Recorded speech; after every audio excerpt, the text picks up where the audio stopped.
संयुक्तं नित्यं ध्यायन्ति योगिनः कामदं मोक्षदं चैव ओंकाराय नमो नमः। सरस्वती नमस्तुभ्यं वरदे कामरूपिणी विद्यारम्भं करिष्यामि सिद्धिर्भवतु मे सदा। नमो प्रज्ञाश्रमणाय नमः श्रीबालयोगिने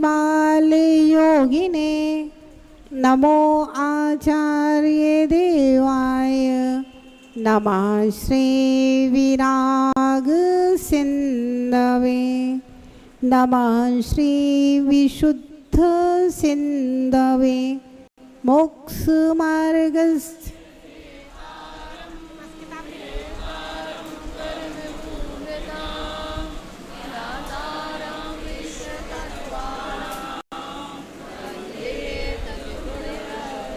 जय बोले नंदानंद पंचपरमेष्ठी भगवान की। देवादिदेव 1008 से चिंतामणि पार्श्वनाथ भगवान की। अंतिम तीर्थेश वर्तमान शासन नायक भगवान महावीर स्वामी की। परम पूज्य गणाचार्य गुरुदेव 108 विराग सागर जी महाराज जी की। परम पूज्य श्रमणाचार्य गुरुदेव 108 विशुद्ध सागर जी महाराज जी की जय। परम पूज्य आचार्य गुरुदेव 108 उमा स्वामी महाराज जी की जय। तत्वार्थ सूत्र महाग्रंथ की जय।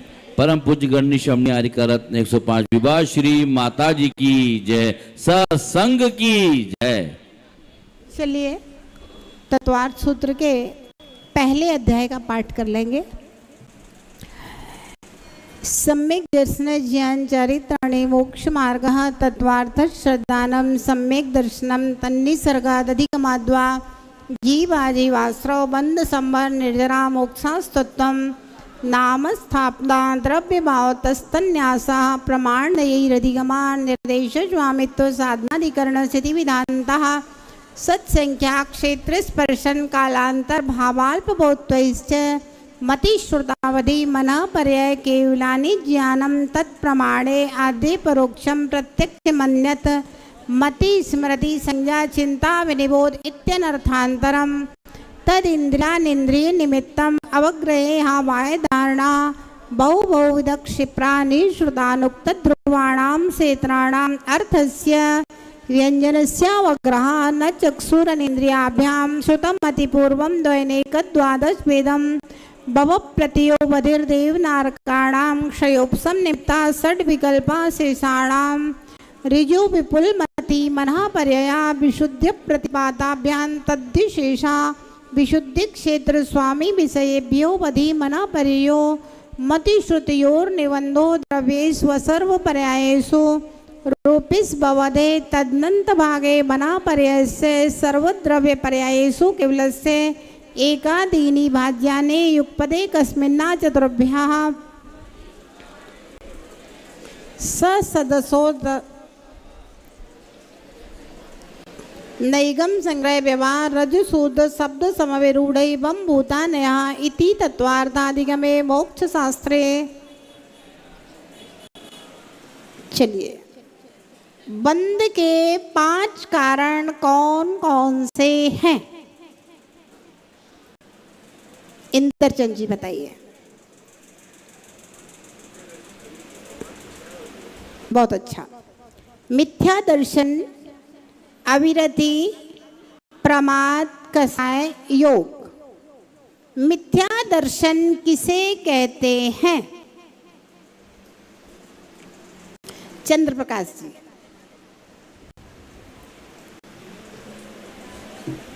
हाँ, बहुत अच्छी बात। जिनेंद्र भगवान के वचनों पर विश्वास नहीं होना, यही मिथ्या दर्शन है ना।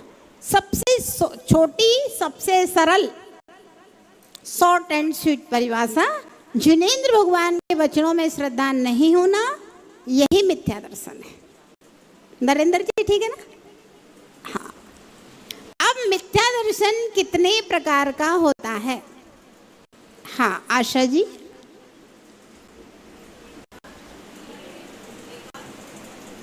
ग्रहित और अग्रहित, है ना।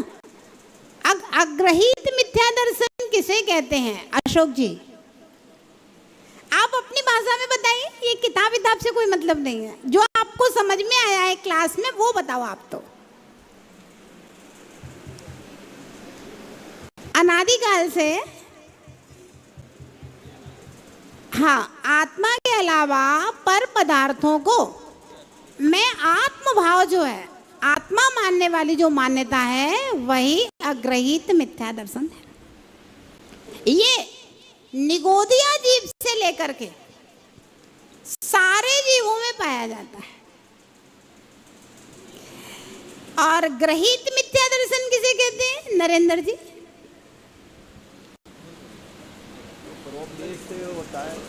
हाँ, परोपदेश के द्वारा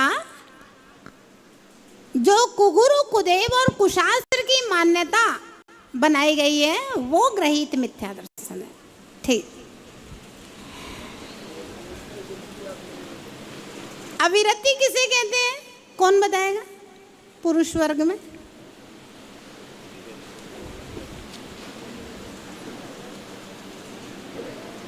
पांच इंद्रियां और मन को बस में नहीं करना, इनके बस में हो जाना, और 5 स्थावर और 1 त्रस्काय के जीवों की रक्षा नहीं करना, ये 12 प्रकार की अविरति कह गई। प्रमाद किसे कहते हैं? अच्छे कार्यों में मन नहीं लगना, उसको प्रमाद कहते हैं। प्रमाद 15 प्रकार के, 4 विकथा, 4 कसाय, 5 इंद्रियां, निद्रा और प्रणय, स्नेह, ये 15 प्रमाद। कसाय किसे कहते हैं रितेश भैया?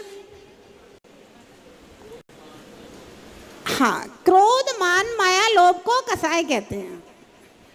जो आत्मा को कसे दुख दे उसको कसाय। कसाय किसे कहते हैं? सीधी परिभाषा याद कर लीजिए कसाय की, जो आत्मा को दुख दे उसे कसाय कहते। जो आत्मा को दुख दे, जो आत्मा को दुख दे उसे कसाय कहते। अब बताओ, कसाय आत्मा को दुख देती है कि सुख देती है? बोलो, दुख देती है। फिर अपन क्यों करते हैं?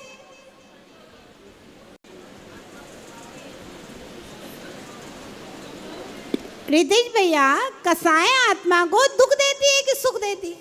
दुख देती है माता जी। है? दुख देती है। सुख देती है? नहीं, दुख देती है। कैसे देती है? प्रैक्टिकल बताओ। प्रैक्टिकल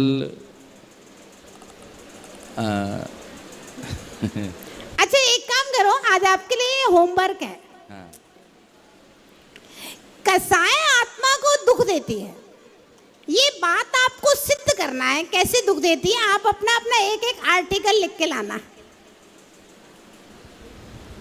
कसाय आत्मा को दुख देती है कि सुख देती है? और दुख देती है तो कैसे देती है? सुख देती है तो कैसे देती है? इस विषय में आप सब लोग एक एक निबंध लिखना, एक एक पेज का निबंध लिख करके लाना। फिर किसी दिन शाम को पढ़वाएं आपके निबंध। सुबह तो टाइम नहीं मिलता है, शाम को टाइम रहता है। एक दिन शंका समाधान ना करके विनयश्री माता जी कह रही प्रतियोगिता रख देंगे, इनाम दे देंगे। इनका नाम प्रतियोगिता करवाने का है। कसाय आत्मा को सुख देती है कि दुख देती है, इस विषय में आपको विचार करना है। कौन कितना अच्छा विचार कर सकता है? अपन शाम के समय किसी दिन सबके विचार सुनवाएंगे माइक से। लिख लिख के लाना, क्योंकि ऐसे तो आप लोग माइक पे बोल नहीं सकते। कोई प्रवक्ता तो है नहीं है सब लोग के माइक पकड़ा और बोलने लगे हमारी तरह, है ना। तो आप लोग लिख के लाना, और लिखने से आधी चीजें तो वैसे ही याद हो जाती हैं। लिखने की आदत डालो, तो लिख के लाना आप लोग इस विषय में अपने अपने व्यक्तिगत विचार कि कसाय आत्मा को दुख देती है कि सुख देती है? दुख देती है तो कैसे देती है? सुख देती है तो कैसे देती है? इस विषय में जो जो लिख के लाएंगे उनके कागज जमा कर लेंगे या देख के वापस कर देंगे। सुनवाएंगे किसी दिन, शाम को बुलवा के सुनवाएंगे। ठीक, बैठ जाए।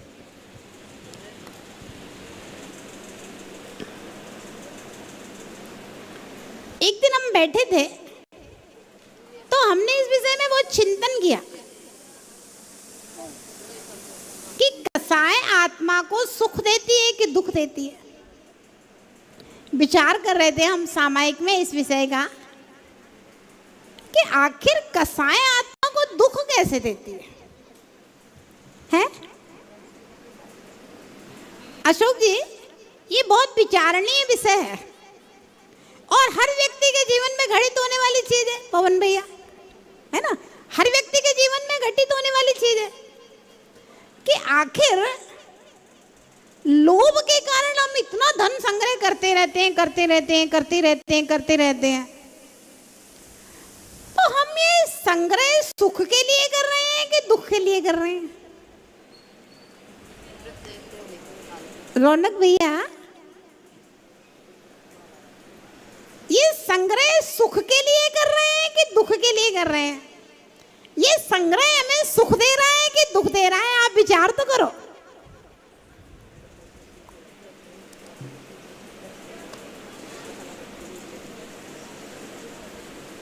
इंद्रचंद जी, ये संग्रह सुख दे रहा है कि दुख दे रहा है? हाँ,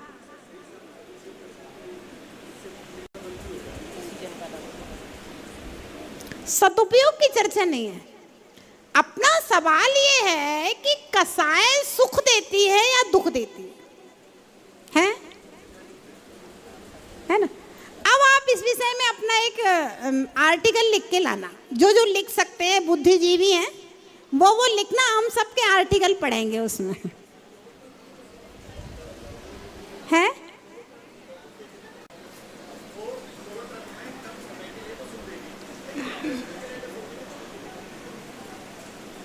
शॉर्ट टर्म में सुख देगी, लंबे समय के लिए सोचेंगे तो दुख देगी। नहीं, ऐसा हो ही नहीं सकता। अगर पुद्गल का एक परमाणु में रूप रस स्पर्श है तभी स्कंद में रूप रस गंध स्पर्श है। अगर गेहूं के एक कण में भूख मिटाने की शक्ति है, पानी की एक बूंद में प्यास मिटाने की शक्ति है, तभी लोटा भर पानी में प्यास बुझाने की और थाली भर अनाज में भूख मिटाने की शक्ति है। नहीं, वही तो फील आप गलत कर रहे हैं, वही तो आपके अंदर से निकलवाना है। नहीं भैया, यही तो आपके चिंतन को, क्योंकि हम सुनाते रहेंगे तो आपको कोई फर्क पड़ने वाला नहीं है। जब आप स्वयं विचार करेंगे कि आखिर ये कसाय सुख दे रही है कि दुख दे रही है, आप अपना चिंतन, अपने चिंतन, इतने बड़े सब बुद्धिजीवी लोग हैं, 1.5 महीना हो गया हमें पढ़ाते पढ़ाते और सबकी बुद्धियों का विकास हुआ है। आप छोटे से विषय में चिंतन तो करो, जो आप 24 घंटे का हमारा रोजमर्रा का अनुभव है। आप महसूस कीजिए कि आखिर कसाय सुख दे रही है कि दुख दे रही है। कसाय सब लोग जानते हैं, क्रोध मान माया लोभ, क्रोध मान माया लोभ से सब लोग परिचित हैं, ज्यादा समझाने की जरूरत नहीं। आप इस विषय में अपना चिंतन लिखो बैठ करके, फिर बताना, फिर अपन बैठ करके डिस्कस करेंगे।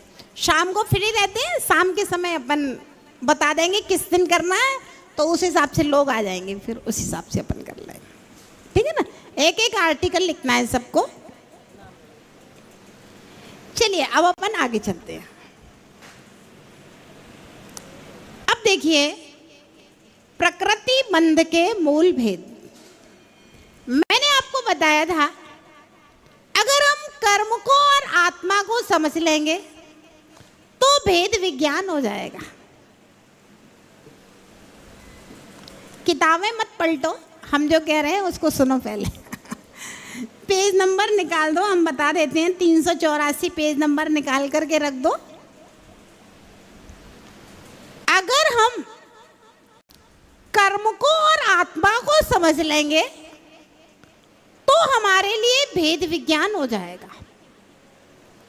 क्योंकि शरीर तो हमें दिखता है, उसको तो समझने की ज्यादा टेंशन है नहीं है ना। और शरीर आत्मा छोड़ करके चली जाती है, ये हम प्रत्यक्ष में देख रहे हैं। ज्यादा इसमें डिस्कशन करने की जरूरत नहीं है।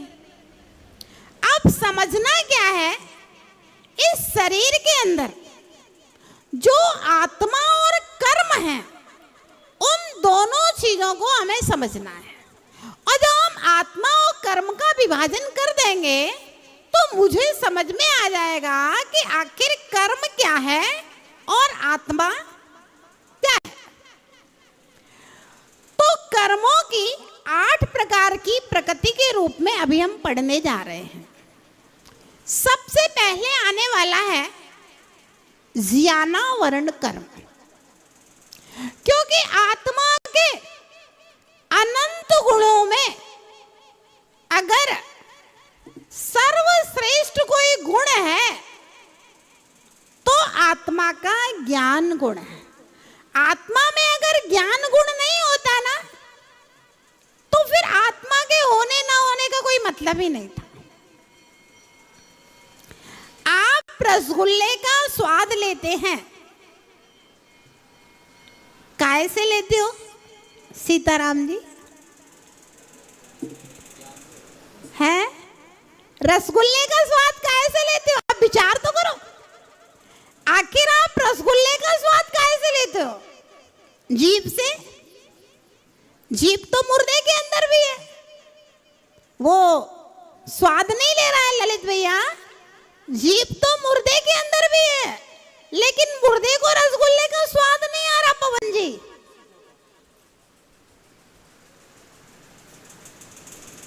पीसी जैन साहब, रसगुल्ले का स्वाद काहे से ले रहे हो?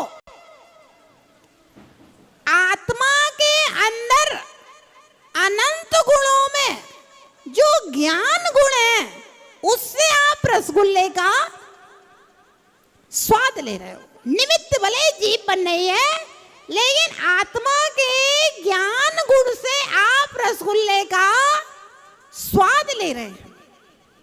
आप स्पर्शन इंद्रिय के सुख का अनुभव करते हो, काहे से? आत्मा के ज्ञान गुण से। सर्दी गर्मी का एहसास करते हो, एसी का आनंद लेते हो, कूलर की ठंडी हवा का आनंद काहे से? आत्मा के ज्ञान गुण से। सुगंध दुर्गंध का एहसास काहे से? आत्मा के ज्ञान गुण से। मन काहे से चलता है? आत्मा के ज्ञान गुण से। शब्द ग्रहण काहे से होते हैं? शब्दों का अर्थ काहे से जानते हैं? आत्मा के ज्ञान गुण से। अगर आत्मा में से अनंत गुण बने रहे, एक ज्ञान गुण निकाल दीजिए तो फिर आत्मा के होने ना होने का कोई मतलब। फिर तो जैसे पुद्गल धर्म अधर्म आकाश काल द्रव्य है ना, ऐसे ही आत्मा हो जाएगी। क्योंकि अनुभव करने की क्षमता, महसूस करने की क्षमता, वेदन करने की क्षमता, संवेदनाएं जो हैं, वो एकमात्र आत्मा में ज्ञान गुण के कारण है। अगर आत्मा में ज्ञान गुण नहीं होता तो कुछ भी नहीं होता। अब हम पूछें, आत्मा में कितना ज्ञान है?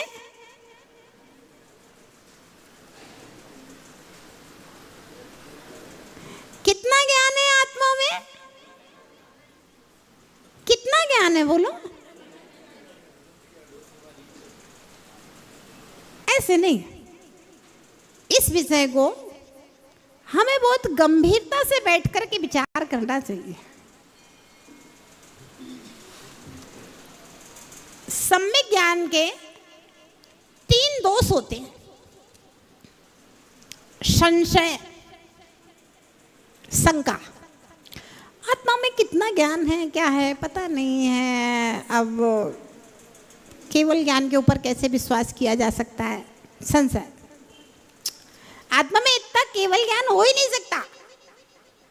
विपर्य, अनध्यवसाय, विमोह जिसको कहते हैं, है कि नहीं है कुछ पता ही नहीं है। विमोह का मतलब होता है जैसे नशे वाला व्यक्ति होता है ना, नशे वाले व्यक्ति को सही गलत का कुछ भी अंदाज नहीं है ना, वो सही गलत के विषय में सोचता है।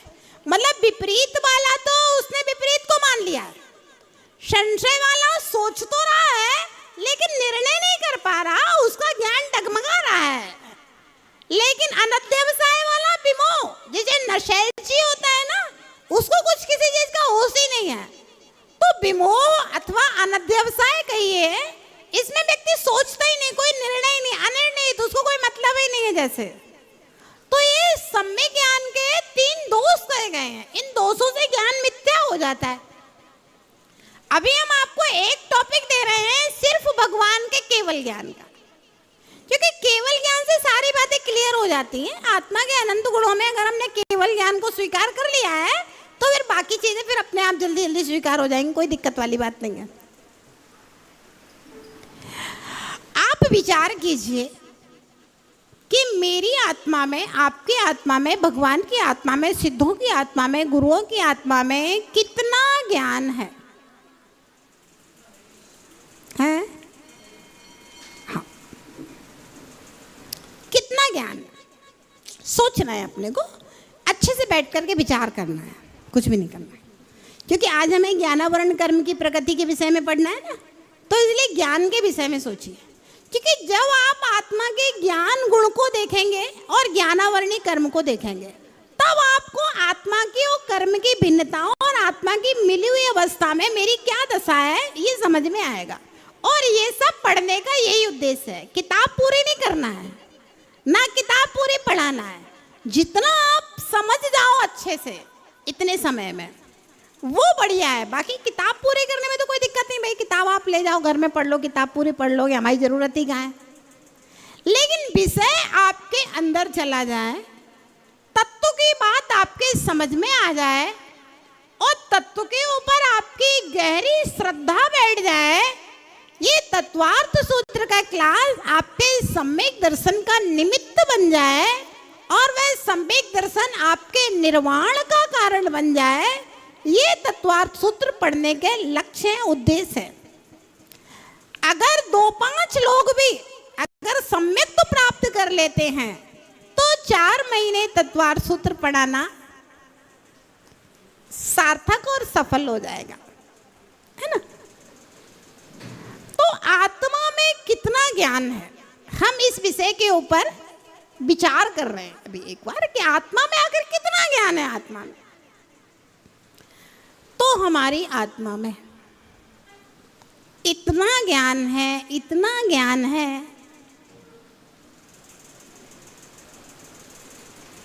तीन लोक के, अभी अपन ने पढ़ा ना, स्वर्ग, नरक और ऊपर और ये सब 3 लोक के संपूर्ण पदार्थों को यहाँ बैठे बैठे बिना आंखों के, बिना कान के, बिना स्पर्श के, आंख बंद करके आत्मा 3 लोक के संपूर्ण पदार्थों को यहाँ बैठे बैठे जान सकती है। इतना ज्ञान है आत्मा में।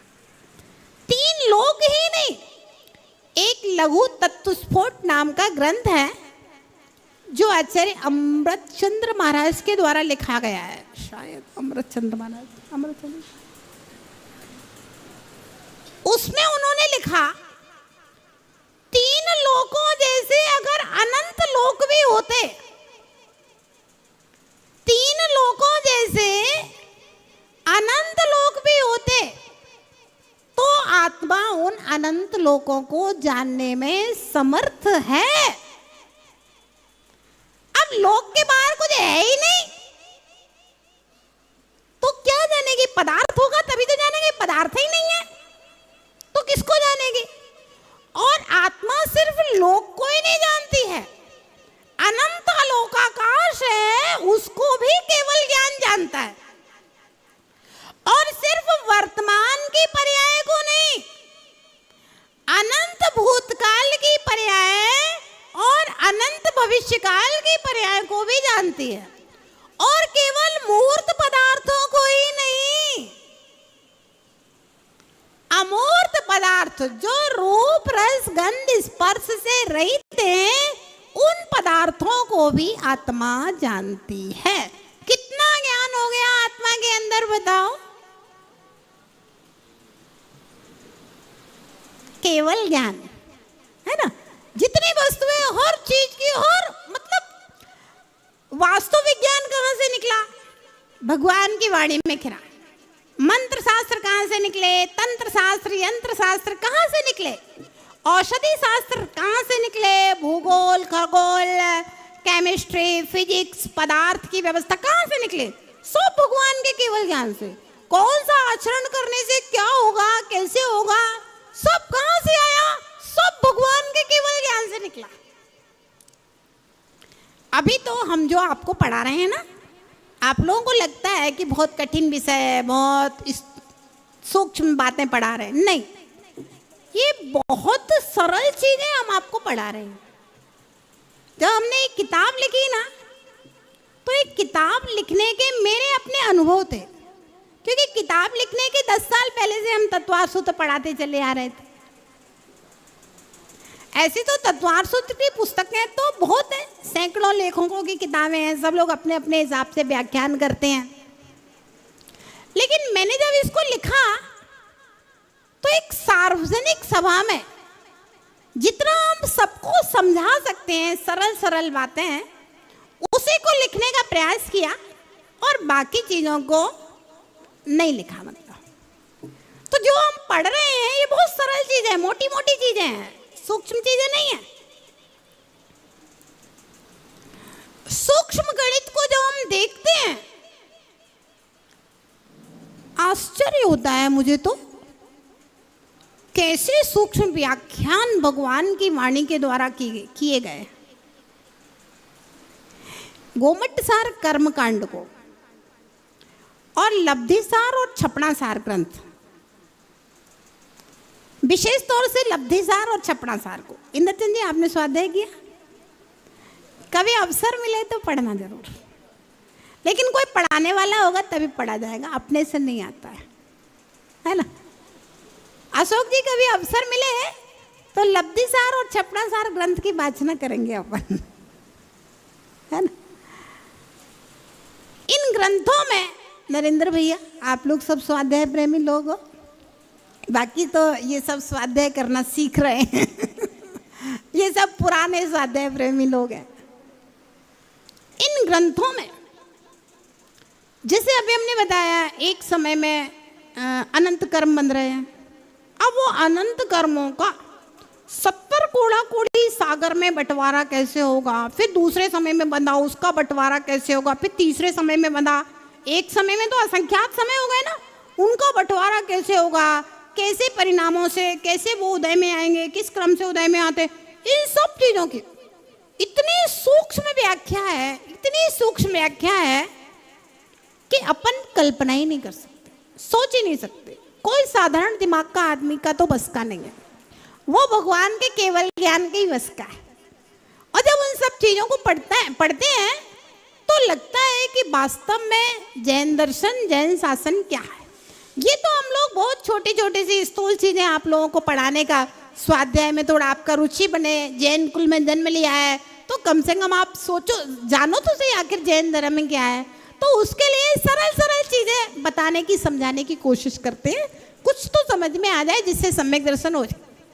जब एक हाथी और शेर को सम्यक दर्शन हो सकता है ना, तो आप लोग तो बहुत बुद्धिजीवी हो, और आज्ञा सम्यक दर्शन तो भगवान की वाणी के मात्र से हो जाता है, ज्यादा दिमाग लगाने की जरूरत नहीं है। तो आप कल्पना करो कि मेरी आत्मा में इतना ज्ञान है, इतना ज्ञान है, इतना ज्ञान है, 3 लोकों जैसे अनंत लोक भी हो जाएं और उनकी अनंत भूत की पर्याय, अनंत वर्तमान की पर्याय और अनंत भविष्य की पर्याय जानने की क्षमता है, इतना ज्ञान है। अब हमारे पास कितना सा ज्ञान है भैया? आंखें बंद कर लो तो सामने रखी वस्तु ही नहीं दिखे, इतना सा ज्ञान है हमारे पास। तो आंखें खोल के भी उतनी दूर की चीजें नहीं दिखती है, इतना सा ज्ञान है। तो इस ज्ञान को क्या हो गया है? जो कर्मण वर्गणाएं आ रही हैं वो ज्ञानावरणी कर्म के रूप में परिणत होकर के आत्मा से चिपक रही हैं और उस ज्ञान के ऊपर कालिमा किट्टिमा छा गई है, जैसे सूरज के प्रकाश को बादल आच्छादित कर लेते हैं। नष्ट नहीं किया है बादलों ने सूरज के प्रकाश को, ध्यान रखना। राहु और केतु के विमान सूर्य और चंद्रमा के प्रकाश को आच्छादित कर लेते हैं नीचे आकर के, नष्ट नहीं किया है। सूरज में पूरा प्रकाश है, सूरज का प्रकाश कभी नष्ट नहीं होता है। ऐसे ही मेरी आत्मा में अनंत ज्ञान है, वह ज्ञान कभी नष्ट नहीं होगा। अगर ज्ञानावरण कर्म ज्ञान को नष्ट कर देगा तो फिर हमें कहीं दूसरी जगह से ज्ञान लाना पड़ेगा। और एक द्रव्य के गुण दूसरे द्रव्य में आते नहीं, और एक द्रव्य के गुण नष्ट भी नहीं होते हैं, किसी की क्षमता नहीं है नष्ट करने की।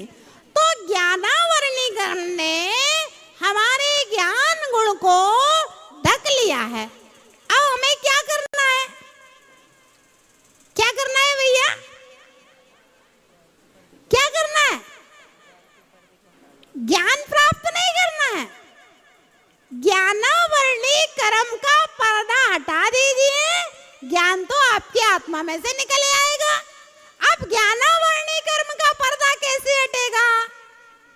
स्वाध्याय करने से, गुरु मुख से, सुनने से, समझने से ज्ञान उत्पन्न नहीं हो रहा है। क्या हो रहा है? ज्ञानावरणी कर्म का पर्दा हटता जा रहा है और ज्ञान आत्मा में से निकलता जा रहा है। कुछ समझ में आया कि नहीं आया? भैया क्या नाम है आपका? आपके बगल में बैठे हैं सुरेश जी। स्वदेश कहाँ? विज्ञान नगर से। अच्छा, समझ में आया ना आप लोगों को? क्या करना है? ज्ञानावरणी कर्म को हटाने का काम करना है। अब हम यहाँ क्या पढ़ेंगे? पहले तो ज्ञानावरणी कर्म 5 प्रकार का होता है, उसकी प्रकृति, उसके बारे में पढ़ेंगे। फिर जब हम 6वां अध्याय पढ़ेंगे ना, तब उसमें पढ़ेंगे कि आखिर आत्मा ज्ञानावरणी कर्म का बंध कैसे करता है। तो हमें क्या करना है? 2 काम करना है। एक तो ज्ञानावरणी कर्म हटाना है, और दूसरा वो काम नहीं करना है जिससे ज्ञानावरणी कर्म का बंद होता है। क्योंकि यहाँ आपने बंद के काम किए, यहाँ हटाए तो गड़बड़ हो जाएगा। यहाँ पानी उलीचो नाव में से और वहां छेद में से पानी आ रहा है, तो क्या नाव खाली होने वाली है क्या? क्या करना है? किस लिए हम लोग जान रहे हैं कि ज्ञानावरणी कर्म हटना कैसे है, और आगे नहीं बंधे, कम से कम बंधे, हटे ज्यादा।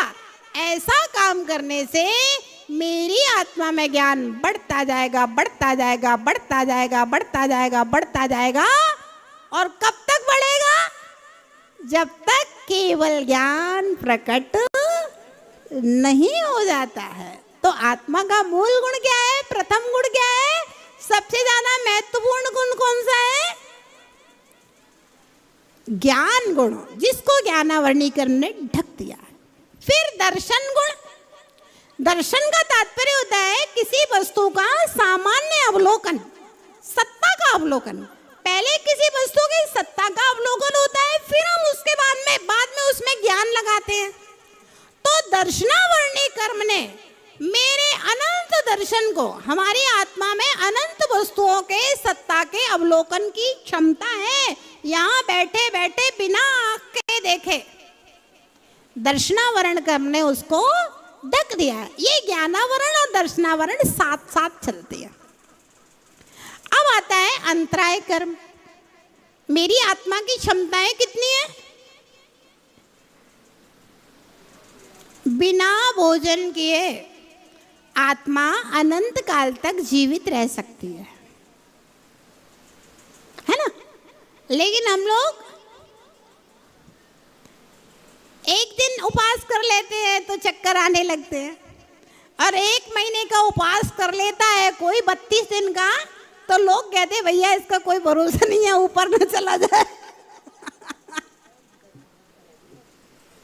है ना? तो आत्मा में कितनी शक्ति है?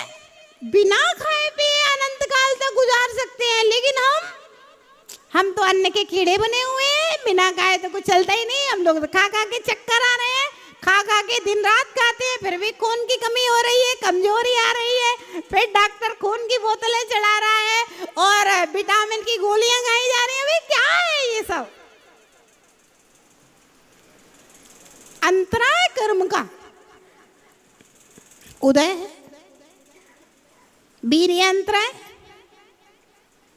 आत्मा की बहुत क्षमताएं हैं, बहुत धन संपत्ति के स्वामी हो सकते हो। दुकान पे बैठा बैठा मक्खियां मारते रहता है, एक भी ग्राहक नहीं आता।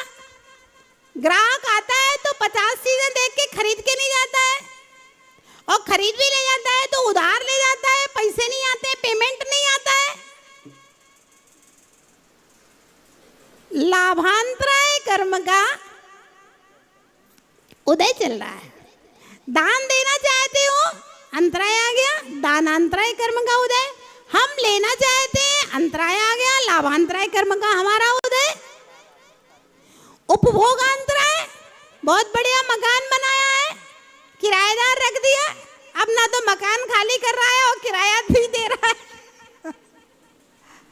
20 साल से ना तो मकान खाली कर रहा है ना किराया दे रहा है। उपभोगांतराय कर्म का उदय। पिताजी के पास करोड़ों की संपत्ति है और बेटा 50,000 रुपए महीने की नौकरी कर रहा है। भैया पिताजी फैक्ट्री खुलवा दे, अच्छी बढ़िया शोरूम वोरूम बनवाना, नहीं बनवा रहे। उपभोगांतराय कर्म का उदय है कि पिताजी के पास है, मैं उसका मालिक हूँ, बाद में मुझे ही देंगे, लेकिन अभी नहीं दे रहे। हमारे कर्म का ऐसा ही उदय है।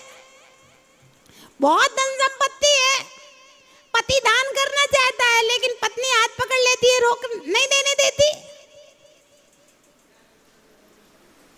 दानांतराय कर्म का उदय नहीं देने देगी।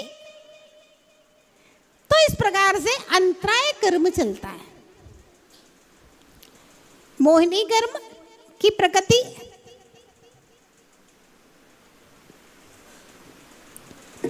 सब जानते हैं, साथ कुछ भी नहीं जाना है, साथ कुछ भी नहीं जाना, साथ कुछ भी नहीं जाना है। न शरीर जाएगा, न संबंधी जाएंगे और न संपत्ति जाएगी। तीन ही चीजें हैं, चौथी चीज तो है ही नहीं। तीन ही चीजें हैं। न नाम जाएगा, यहां से जाके स्वर्ग में पैदा होएगा, वहां स्वर्ग के सब देवों के नाम फिक्स है। वहां कोई माता पिता नाम रखने वाले नहीं है। जिस विमान में उत्पन्न होता है वो सारे के सारे नाम फिक्स है वहां देवों के। यहाँ का तो नाम भी मिट जाएगा, शरीर भी मिट जाएगा, शरीर को भी जला दिया जाएगा। हम लोग तो रोज ही देख रहे हैं जलते हुए और जला के आते हैं। अगर आप मर के अपने घर में भूत बन के भी रहना चाहो ना, तो आपके बच्चे आपको इंद्रचंद जी रहने नहीं देंगे, क्योंकि वो भूत बन के अगर आप उस मकान में रहोगे तो वो मकान बिकेगा भी नहीं। जैसे कोई बच्चे विदेश में रहते हैं ना, अब वो मकान क्या करेंगे, पिताजी के बाद बेचेंगे। तो अगर आप भूत बन के रहोगे तो वे भूत बन के खाली मकान में भी नहीं रहते रहेंगे, पहले वो मांत्रिक तांत्रिक को बुलवा के आपको भगवाएंगे, तब उस मकान बेचेगा, नहीं तो कोई मकान नहीं खरीदेगा आपका। सब मालूम है, सब जानते हैं, लेकिन फिर भी कितनी तन्मयता से संग्रह करने में लगा हुआ है, कितना ममत्व मोह है अपने नाती नतों से, बच्चों से और बहुओं से, कितना मोह है।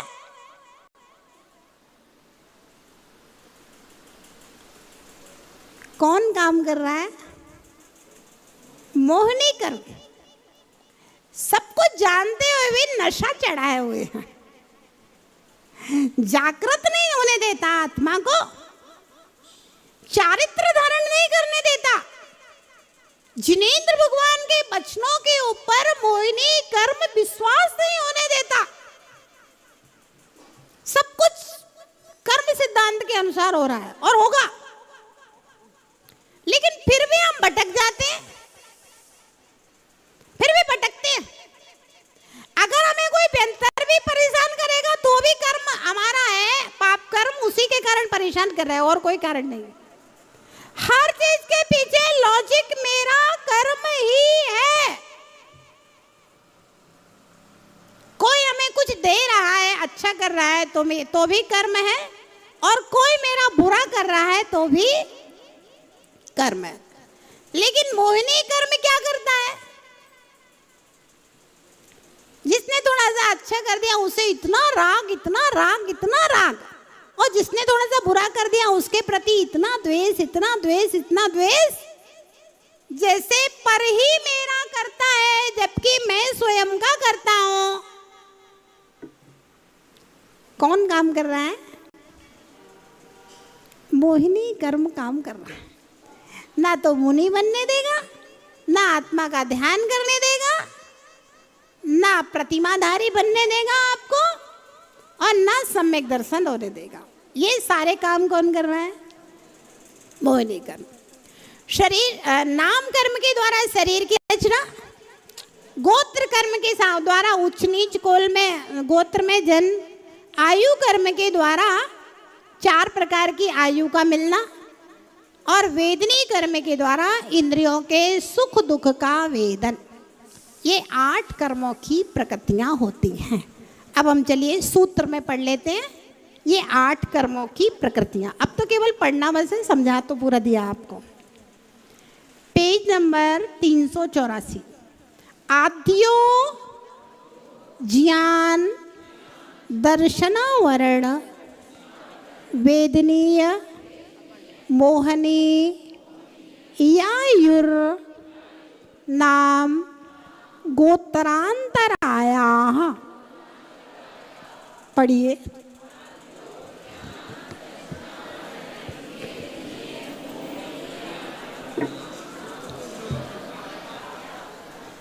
सबसे पहला प्रकृति बंध है ना। आद्यो प्रथम प्रकृति बंध के ज्ञानावरण, दर्शनावरण, वेदनी, मोहिनी, आयु, नाम और गोत्राय और अंतराय, गोत्र और अंतराय, ये 8 वेद कहे गए हैं। ज्ञानावरण किसे कहते हैं? जिस कर्म के उदय या निमित्त से आत्मा के ज्ञान गुण पर आवरण पड़ता है उसे ज्ञानावरण कहते हैं, ज्ञानावरण कर्म कहते हैं। दर्शनावरण किसे कहते हैं? जिस कर्म के उदय से आत्मा के दर्शन गुण पर आवरण पड़ता है उसे दर्शनावरण कर्म कहते हैं। वेदनी, जिस कर्म के उदय से इंद्रियों के द्वारा सुख दुख का अनुभव होता है उसे वेदनी कर्म कहते हैं। शयत लपेटी तलवार के समान वेदनी कर्म है। जिस कर्म के उदय से जीव अपने स्वरूप को भूलकर अन्य को अपना समझने लगता है उसे मोहिनी कर्म कहते हैं। आयु, जिस कर्म के उदय से जीव नरक, त्रियंच, मनुष्य और देव में से किसी एक के शरीर में रुका रहना पड़ता है उसे आयु कर्म कहते हैं। और नाम कर्म, जिस कर्म के उदय से शरीर और अंगोपांग आदि की रचना होती है उसे नाम कर्म कहते हैं। गोत्र, जिस कर्म के उदय या निमित्त से जीव उच्च नीच कुल में पैदा होता है उसे गोत्र कर्म कहते हैं। अंतराय, जिस कर्म के उदय या निमित्त से दान, लाभ, भोग, उपभोग और वीर्य में विघन आता है उसे अंतराय कर्म कहते हैं। इस प्रकार से ये अभी हमने आपको समझा दिए हैं, तो पढ़ने में आपको समझ में आ गए होंगे एक बार में। ज्ञानावरण, दर्शनावरण, मोहिनी, अंतराय, ये 4 कर्म घातिया अर्थात जीव के अनुजीवी गुणों का घात करने वाले हैं। शेष 4 अघातिया जीव के प्रतिजीवी गुणों का घात करने वाले हैं। अथवा हम ये कहेंगे अनुजीवी गुण यानी जीव के देवत्व गुणों का घात करने वाले हैं, और ये शेष गुणों का घात करने वाले हैं। एक ही देवत्व गुण है ना जिससे हम अरहंत नहीं कहला सकते। अरहंत के लिए 4 चतुष्टय जरूरी है, उन चतुष्टयों का घात करने वाले हैं। एक ही बंध अनेक प्रकृति रूप कैसे हो जाता है? जिस प्रकार खाए हुए भोजन का अनेक विकार में समर्थ बात, पित्त, श्लेष्म, खल, रस आदि रूप में परिणमन हो जाता है, उसी प्रकार बिना किसी प्रयोग के कर्म आवरण, अनुभव, मोहापादन, मोहिनी, नाना जाति, नाम, गोत्र, व्यवच्छेद करण है ना, व्यवच्छेद करण है ना, अंतराय में समर्थ आदि शक्तियों से युक्त होकर आत्मा से बंध जाते हैं। सन्निधान को प्राप्त हो जाते हैं, ऐसा तत्वार्थ राजवार्तिक से यहाँ पर कहा है। जैसे आकाश से समान रूप से गिरा हुआ मेघ का जल पात्र विशेष में पड़कर विभिन्न रस रूप में परिणमन कर जाता है, उसी प्रकार से ज्ञान शक्ति का उपरोध होने से ज्ञानावरण सामान्यतः एक रूप होकर भी अवान्तर अन्य शक्ति के भेद से मति आवरण, सुत आवरण आदि रूप से परिणमन कर जाता है। जैसे एक ही अग्नि में दाह, ताप, प्रताप, प्रकाश की सामर्थ्य अविरुद्ध है, उसी प्रकार एक ही पुद्गल के आवरण सुख दुख आदि निमित्त होने की शक्ति है। इसमें किसी प्रकार का कोई भी विरोध नहीं है। जैसे पानी नीम के पेड़ में जाता है तो कड़वा हो जाता है, आम में जाता है तो मीठा हो जाता है, आंवले में जाता है तो कसायला हो जाता है, सर्प के मुख में जाता है तो विष बन जाता है, सीप में जाता है तो मोती हो जाता है, गाय पी लेती है तो दूध बन जाता है।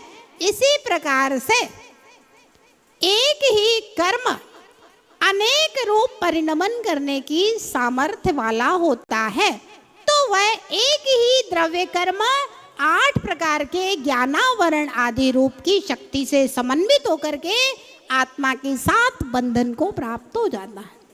अब प्रकृति बंध के उत्तर भेद 8 भेदों के भी 148 भेद कहे गए हैं, भी बता रहे हैं। पंच नव द्वयष्टा विंशति चतुर्द्वि चत्वारिंशत् द्विपंच भेदा यथाक्रमम्।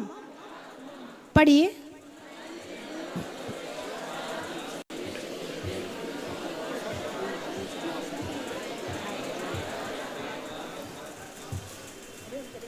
पांच नौ 2 28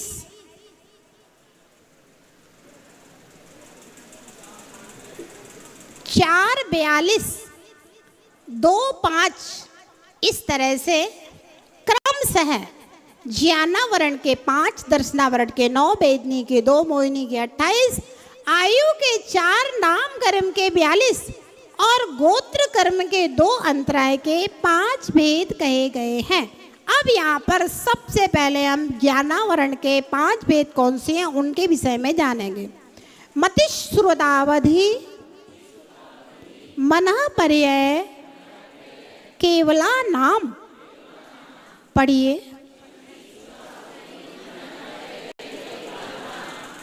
मति ज्ञानावरण, श्रुत ज्ञानावरण, अवधि ज्ञानावरण, मना पर्याय ज्ञानावरण और केवल ज्ञानावरण। अवधि ज्ञानावरण, केवल ज्ञानावरण, मना पर्याय केवल, ये ज्ञानावरण कर्म के 5 भेद हैं। मति ज्ञानावरण, जिस कर्म के उदय से मति ज्ञान पर आवरण पड़ता है, मति ज्ञानावरण। जिस कर्म के उदय से श्रुत ज्ञान पर आवरण पड़ता है, श्रुत ज्ञानावरण। जिस कर्म के उदय से अवधि ज्ञान पर आवरण पड़ता है, अवधि ज्ञानावरण। जिस कर्म के उदय से मना पर्याय ज्ञान पर आवरण पड़ता है, मना पर्याय ज्ञानावरण। और जिस कर्म के उदय से केवल ज्ञान पर आवरण पड़ता है वह। अब ये 5 प्रकार के ज्ञानों का वर्णन पहले अध्याय में आया है। विशेष रूप से हम वहां पढ़ेंगे, लेकिन अभी शॉर्ट रूप में अभी हम आपको बताते हैं। मति ज्ञानावरण कर्म किसे कहते हैं? इंद्रियों और मन के निमित्त से जो ज्ञान होता है उसको मति ज्ञान कहते हैं। जैसे आँख से हमने देखा है ये मैरून है, ये पीला है, ये फलाना आदमी का फोटो है, ये सफ़ेद है, ये सामान्य से कान से जो शब्द सुनते हैं, मुख से जो चखते हैं, वह सब मति ज्ञान कहलाता है। बात समझ में आई कि नहीं आई? हमें रोज हो रहा है मति ज्ञान, हम रोज यूज कर रहे हैं, कोई खास बात नहीं है। श्रुत ज्ञान, मति ज्ञान से जाने हुए पदार्थ को विशेष जानना। मति ज्ञान से हमने जाना है ये सफेद है, लाल है, ऑरेंज है ये। अब श्रुत ज्ञान से जाना ये फूल है, ये कपड़ा है, ये लकड़ी है, ये श्रुत ज्ञान का काम है। तो मति ज्ञान से हमने जो जाना है उसको विशेष विशेष विशेष विशेष जानते जाइए, जानते जाइए, वह सारा का सारा द्वादशांग जिनवाणी रूप श्रुत ज्ञान होता है। अवधि ज्ञान, अवधि ज्ञान में इंद्रियों और मन की जरूरत नहीं पड़ती है। अवधि ज्ञान आत्मा से जानता है। यहाँ बैठे बैठे दिल्ली में ये हो रहा है बता दिया बिना मोबाइल के।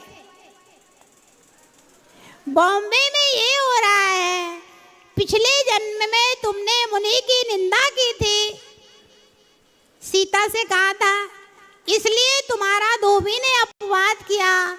श्रीपाल को बताया कि पिछले जन्म में तुमने मुनि को तालाब में गिरा दिया था, इसलिए तुम्हें समुद्र में गिराया गया है ना। तो ये सब क्या है? अवधि ज्ञान का विषय।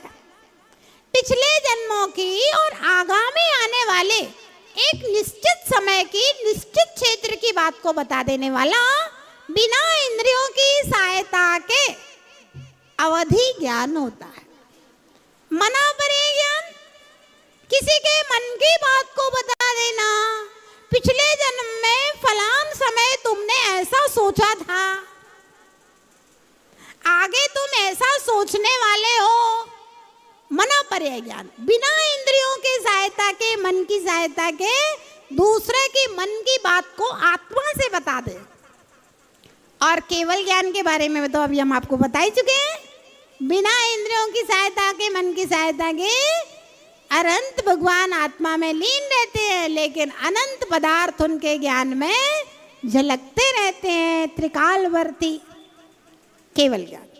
अब इन ज्ञानों के ऊपर आवरण, हमारा केवल ज्ञान तो पूरा ही का पूरा ढका हुआ है, मना परे ज्ञान पूरा ढका हुआ है, अवधि ज्ञान पूरा ढका हुआ है। कितने ज्ञान है हमारे पास? 2 ज्ञान। अब 2 ज्ञान में भी हमें बहुत थोड़ा सा मति और श्रुत ज्ञान है। नहीं तो हमें तो अकलंक स्वामी की तरह हम लोग एक पार्टी हो जाए तो आनंद आ जाए। रायचंद की तरह अगर हम शतावधानी हो जाए, 100 लोग एक साथ बोल ले, सबकी बातों को एक साथ सुन ले और जवाब दे दें, तो आनंद आ जाए हमारे लिए। संबिन्न संशोध रिद्धिधारी मुनि होते हैं, पूरी चक्रवर्ती की सेना एक साथ बोले और महाराज सबके एक साथ बातें सुन करके अलग अलग सबके जवाब दे दे। संबिन्न संश्रोत्र मुनि वाले होते हैं, सब श्रुत ज्ञान के भेद कहे गए, है ना। तो हमारे लिए मति श्रुत ज्ञान भी है तो कितना है? बहुत थोड़ा सा है, लेकिन इतने श्रुत ज्ञान से भी हम सम्यक दर्शन प्राप्त कर सकते हैं। और सम्यक दर्शन हो गया तो हमारा फिर श्रुत ज्ञान बढ़ते बढ़ते बढ़ते बढ़ते बढ़ते बढ़ते केवल ज्ञान बन जाएगा। ज्ञानावरण कर्म किसे कहते हैं? जो कर्म आत्मा के ज्ञान गुण को ढकता है, प्रकट नहीं होने देता, उसे ज्ञानावरण कर्म कहते हैं। जिस प्रकार मूर्ति पर पर्दा पड़ा हो तो उसका रूप दिखाई नहीं देता, उसी प्रकार ज्ञानावरण कर्म आत्मा के ज्ञान को ढक देता है, अर्थात प्रकट नहीं होने देता। ज्ञानावरण के स्थान पर ज्ञान विनाशक ऐसा क्यों नहीं कहा? ऐसा नहीं कहना चाहिए, क्योंकि जीव के लक्षण स्वरूप ज्ञान और दर्शन का विनाश नहीं होता। यदि ज्ञान दर्शन का विनाश माना जाएगा तो जीव का ही विनाश हो जाएगा, क्योंकि लक्षण से रहित लक्ष्य पाया नहीं जाता। जैसे उष्णता से रहित अग्नि नहीं होती, उसी प्रकार ज्ञान दर्शन से रहित आत्मा जीव नहीं होता है, क्योंकि जीव लक्ष्य का लक्षण ज्ञान दर्शन है। ज्ञान का विनाश नहीं मानने पर सर्व जीवों के ज्ञान का अस्तित्व प्राप्त होता है तो भी कोई विरोध नहीं है, अथवा अक्षर का अनंतवा भाग ज्ञान नित्य उद्घटित रहता है। इस सूत्र के अनुकूल होने से अनुसार सब जीवों के ज्ञान का अस्तित्व पाया जाता है। ज्ञानावरण कर्म के उदय से जीव की कैसी दशा है? ज्ञानावरण कर्म के उदय से आत्मा के ज्ञान सामर्थ्य लुप्त हो जाती है, जीव अज्ञ और अति दुखी होता है, वह स्मृति शून्य और धर्म श्रवण में निरुत्सुक हो जाता है, अज्ञान जन अभिमानकृत अनेक दुखों का अनुभव करता है। वर्षा ऋतु के काले घने मेघ आकाश में धवल चंद्रिका को फैला देने वाले पूर्णिमा के षोडश कलायुक्त चंद्रमा को जैसे अकस्मात ही कहीं से आकर ढक लेते हैं, उसी प्रकार ज्ञानावरण कर्म भी ज्ञान गुण वाली आत्मा को एक क्षण में आवृत कर लेता है। किसी एक और इकट्ठी हुई काई जिस प्रकार हाथ के आघात से हिलाए डुलाए जाने पर क्षण भर में पूरी स्वच्छ जलराशि के ऊपर फैल जाती है, जिसकी आंखों की ज्योति नष्ट हो गई है, फलतः आंखों में अंधकार छा गया है, ऐसा व्यक्ति सामने पड़े हुए द्रव्य को देखने में असमर्थ हो जाता है। ठीक उसी प्रकार ज्ञानावरणी कर्म ने जिस जीव के ज्ञान पर पर्दा डाल दिया है, वह पदार्थों के सत्य लक्षणों का विवेचन नहीं कर सकता है। इस प्रकार से बस आज हमने ज्ञानावरण कर्म के विषय में पढ़ा है, कल दर्शनावरण कर्म के विषय में पढ़ेंगे। समय आपका हेलो हो गया। जय बोले।